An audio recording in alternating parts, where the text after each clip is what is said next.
इस वक्त मैं इंसाफ ग्रुप हाल रोड के मरकज़ी ऑफिस में मौजूद हूँ और यहाँ पर सदर इंसाफ ग्रुप हाल रोड चौधरी फयाज साहब की जानिब से जो वज़ीर आज़म इमरान ख़ान की जानिब से महंगाई की सूरत हाल को देखते हुए जो रिलीफ पैकेज दिया गया है आवाम के लिए, पेट्रोल की कीमत में जो 10 रुपये कमी की गई है, इसके साथ साथ बिजली की कीमतों में 5 रुपये कमी की गई है। इसके अलावा दीगर जो रिलीफ है आवाम के लिए दिए गए हैं, जिनमें नौजवानों को इंटर्नशिप के प्रोग्राम दरअसल में दीगर जितने भी रिलीफ वज़ीर आज़म की जानिब से गरीब आवाम के लिए दिए गए हैं, उस पर आज एक इजलास हुआ और वज़ीर आज़म की खिदमात को खिराज तहसीन आज पेश किया गया है। तो चलते हैं, आपको इंसाफ ग्रुप हाल रोड के जो अहदेदारान हैं उनकी गुफ्तगू भी आपको सुनाते हैं और उनका जो वज़ीर आज़म को खिराज तहसीन पेश करने की जो अल्फाज हैं वो भी आप तक पहुँचाते हैं। हमारे साथ हैं नाज़रीन सदर इंसाफ ग्रुप हाल रोड चौधरी फयाज साहब मेरे साथ मौजूद हैं, उनसे बात करते हैं। तो सब किस तरह देख रहे हैं, गुफ्तगू हमने पहले भी की कि जो फ़िलहाल जो महंगाई की सूरत हाल चल रही थी, इस सूरत हाल में जो वज़ीर आज़म की जानिब से एक रिलीफ पैकेज दिया गया आवाम के लिए, कैसे देख रहे हैं आप इस? बिस्मिल्लाहिर्रहमानिर्रहीम। सबसे पहले तो मैं आप लोगों का शुक्रिया अदा करता हूँ कि ये इमरान खान साहब पाकिस्तान वज़ीर आज़म जो हैं हमारे, इन्होंने जो आवाम को इतनी कड़ी मुश्किल में ये आवाम को एक रिलीफ दी है। पेट्रोल की कीमतें कम हुई हैं, बिजली की कीमतें कम हुई हैं और इंशाल्लाह ताला इसके अलावा और भी काफ़ी चीज़ों पे फ़र्क पड़ेगा। अब जो आवाम जो कह रही थी ना हम पीसी हुए हैं, तो ये आहिस्ता आहिस्ता इंशाल्लाह ताला ये आवाम को और भी रिलीफ मिलेगी। ये पाकिस्तान का बहुत बड़ा एक कदम था वज़ीर आज़म साहब का।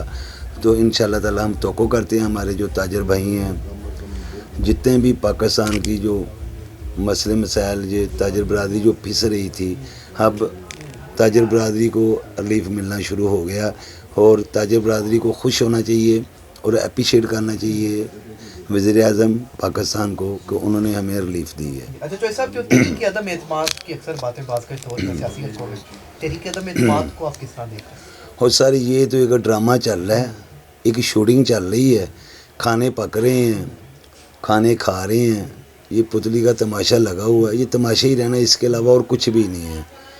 ये शहबाज शरीफ साहब कहते हैं नंबर गेम्स जो हैं वो पूरे हो चुके हैं और हुकूमत के दिन अब करीब है, हुकूमत के घर जाने के दिन करीब है, उसको किस तरह?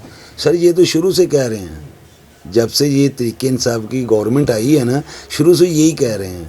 अब देखें ना, होना कुछ भी नहीं है।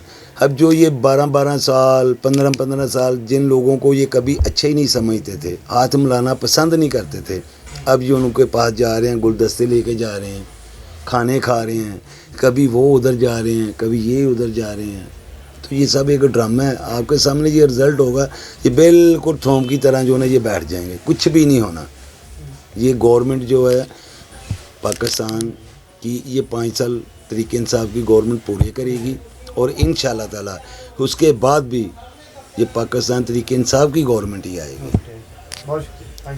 नाज़रीन सीनियर नायब सदर इंसाफ ग्रुप हाल रोड अतीकुर रहमान साहब मेरे साथ मौजूद हैं, उनसे सबसे पहले गुफ्तगू करते हैं। अतीक भाई, किस तरह देख रहे हैं, अब महंगाई की चक्की में आवाम पिस रही थी और अब जो रिलीफ पैकेज वज़ीर आज़म की जानिब से दिया गया, क्या कहेंगे? बिस्मिल्लाहिर्रहमानिर्रहीम। सबसे पहले आपका शुक्रिया कि आपने हमेशा की तरह आज भी जो है वो ताजरों के हुकूक़ के लिए जो अच्छे ऐलानात हैं उनकी लोगों तक रसाई की और आप उसके लिए आवाज़ बने। तो सबसे पहले मैं कहना चाहूँगा जी, वज़ीर आज़म पाकिस्तान इमरान ख़ान साहब का शुक्रिया, जिन्होंने इस मुश्किल वक्त में आउट ऑफ वे जाके जो है वो रिलीफ फराम किया है। बिजली की कीमतों में कमी की गई है, पेट्रोल की कीमतों में कमी की गई है। देखें, अगर किसी का अच्छा काम है उसको हमें सराहना चाहिए। जैसे महंगाई के ऊपर तनकीद हो रही थी, क्योंकि आपको पता है कि महंगाई एक आलमी मसला है, पूरी दुनिया के अंदर महंगाई बढ़ रही है। अमेरिका, यूरोप, कनाडा जैसे स्ट्रॉन्ग स्टेट्स इकोनॉमी में जो रखते हैं उनमें भी जो है वो बहुत ज़्यादा महंगाई हो गई थी, क्योंकि हमारे लोगों का मसला ये है, यहाँ पे इलिटरेसी बहुत है। ठीक है, तो अगर हमारा मुल्क के लोग अच्छे पढ़े लिखे हों, वो नॉलेजेबल हों, वो समझते हों कि यार ये जो महंगाई का मसला है ये पूरी दुनिया का मसला है, सिर्फ पाकिस्तान का मसला नहीं है। पाकिस्तान में ये चीज़ इस वजह से ज़्यादा हाईलाइट होती है कि यहाँ पर मैशियत स्ट्रॉन्ग नहीं है, गरीब लोग हैं, उनका ज़राए आमदन इतना नहीं है। ये भी आपको पता है, कोविड के अंदर अल्लाह ताला का हमें शुक्र अदा करना चाहिए जिस तरीके से हम लोग कोविड से बाहर आए हैं। नहीं तो कोविड के अंदर आपको पता है कि बहुत ज़्यादा زیادہ جو ہے نا بہت زیادہ جو ہماری معیشت ہے وہ ڈاؤن فال میں چلی گئی تھی، اور حکومت کے لیے ایک نیا چیلنج تھا. جس چیلنج سے، جس پختگی سے اور جس کانفیڈنس سے خان صاحب نے معیشت کو بچایا، اس میں یہ اتنا بڑا ریلیف دینا یہ بہت ایک خوش آئند بات ہے. میں سمجھتا ہوں کہ آئندہ بھی جو ہے وہ خان صاحب سے اس طرح کی ایکسپیکٹیشن ہیں کہ وہ اسی طرح کا مہنگائی کے خلاف جو بھی عوام کو ریلیف مل سکے گا اس کے لیے پوری کوشش کریں گے.